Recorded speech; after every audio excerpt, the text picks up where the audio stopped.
Hi, my name is David. Today we're going to do a free code camp tutorial on CSS, and we're going to learn about padding.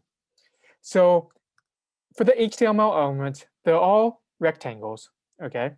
And each HTML element has these properties automatically with the padding, border, and margin. And in this lesson, we're going to talk about the padding. So the padding controls the amount of space between the element's content and its border. So we look at So for example, they look at the blue box padding, okay? If we this between this text, the content is this text, and then the border is this black border.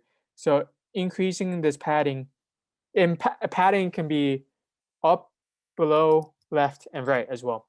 So if we increase the padding, there's going to be more space between this, and we use this to style the web page to however you want it to be.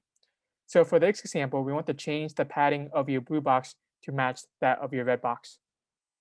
So we look at the blue box, we have a padding of 10, and the red box has a padding of 20. So if we increase this, it's gonna have more space between the border. And I'll just change it here. And there you go. There's more space in it. And then this larger one and this larger app div in the yellow box grows proportional to accommodate this new size of the padding. And that's it. Thank you.